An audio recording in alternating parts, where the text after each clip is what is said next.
और तब मैंने निश्चय कर लिया था कि इनको मटिया मेट करके ही रहेंगे। अब आखिरी बार यह प्रधानमंत्री सरकार का बनेगा।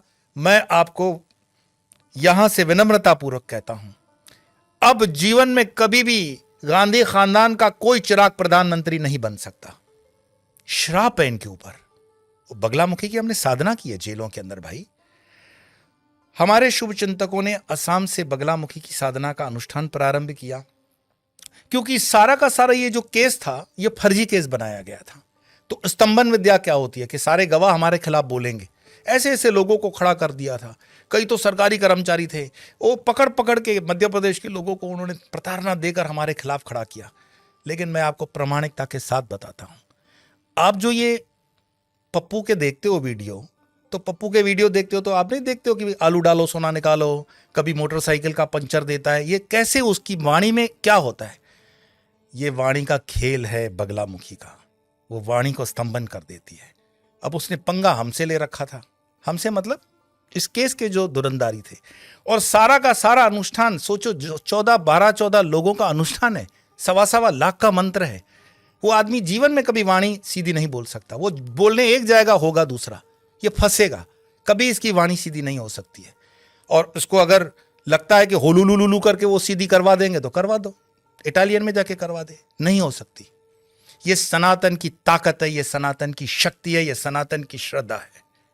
हमने अंदर बैठे बगलामुखी का अनुष्ठान किए हैं और मैं प्रमाण हूं आपके सामने, और उसको वेरीफाई कर लो। और दूसरा वेरिफिकेशन का प्रूफ देता हूं, इस केस को हिंदुस्तान के 8-9 एजेंसियों ने हैंडल किया था। मुझे बोलना नहीं चाहिए, क्षमा करना। उस एसपी की बीवी मर गई, मुंह मुझे मिला था, क्षमा प्रार्थना की कि हमसे गलती हो गई, बड़ा पाप हुआ है, लेकिन तब तक देर हो चुकी थी। दूसरा, इस केस का आईओ गहलोत सरकार के अंदर राजस्थान का था। उसकी पत्नी भी रोड एक्सीडेंट में उसके साथ बैठे हुए ही मरी। वो बच गया, गवाही दी उसने, लेकिन पत्नी मर गई। इसी केस का तीसरा आईओ रिश्वत के आरोप में सस्पेंड हो गया, शायद आज तक सस्पेंड है, एसपी लेवल का आदमी। इसी केस का चौथा आईओ, उसको भी सीबीआई या एनआईए ने गिरफ्तार किया हुआ है रिश्वत के मामले में। कहने का मतलब यह नहीं कि मैं ये कहूंगा कि यह मंत्र की ताकत है। जब आप सत्य को परेशान करते हो और सत्य पर चलने वाला इंसान जब बगलामुखी की साधना में आ जाता है, बैंड बजा देता है।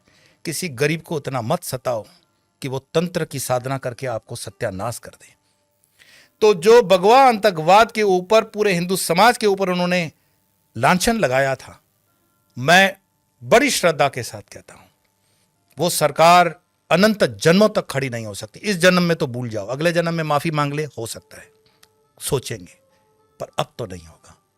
दूसरी बगलामुखी की ताकत यह है कि वो स्तंभन, जैसे मैंने बताया ना, कोर्ट के अंदर जो गवाह देने के लिए गवाह आ रहे थे, हमें बिल्कुल पता था वो हमारे विरोधी हैं, हमारे दुश्मन हैं। सरकार द्वारा, कांग्रेस सरकार द्वारा वो खरीदे हुए गवाह थे। लेकिन परमात्मा की ऐसी कृपा कि कोर्ट के अंदर वो गवाही गलत नहीं दे सके, वो जो सत्य था वो ही बोले और हम बिल्कुल दोष मुक्त हुए। ये हमारे धर्म की ताकत है, ये हमारे सनातन की ताकत है। नमो नारायण।